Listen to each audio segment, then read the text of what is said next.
pyramid. Okay, next we're going to look at a cone. So like the pyramid, we're going to start with the top of a triangle. But this time we're going to curve the base with a slight curve. So here is a cone. If we look at our light coming from the right, we see our highlight right along that edge.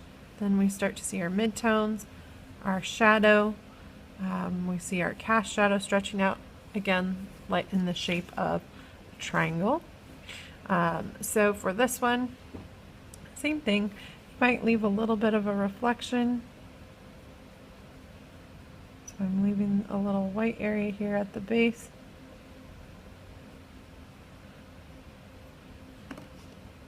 Then I'm going to switch to my ebony.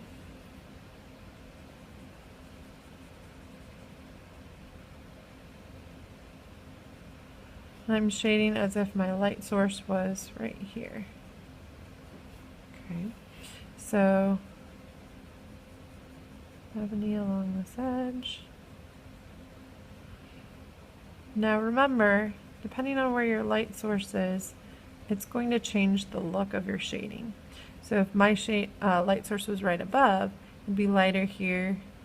You wouldn't see as many shadows, and your cast shadow would be very short and right underneath the object.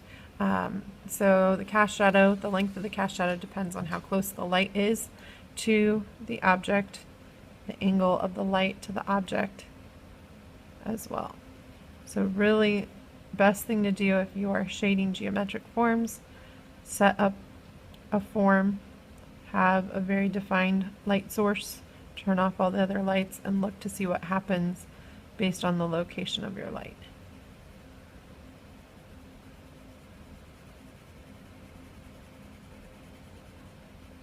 So I'm working with my ebony there. I'm going to switch to my 4B and my midtones, and then my 2H to add that highlight area. So like the sphere, this has a curved side, so we're going to have gradual changes in value. We won't see a crisp edge like we did with our pyramid or our cube. For our cast shadow, like I mentioned, it comes from the side. So here's my light source. It's going to stretch out below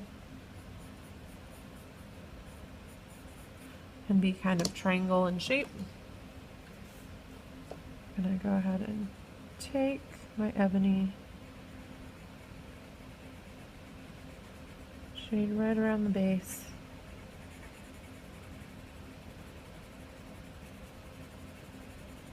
And remember, as you work your way out, lighten your pressure.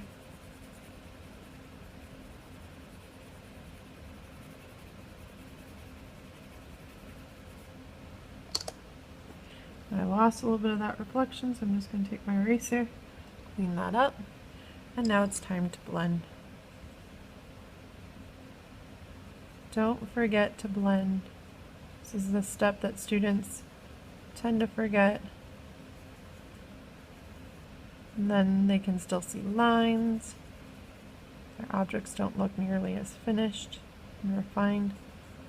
So please take time to blend out your values. There we go.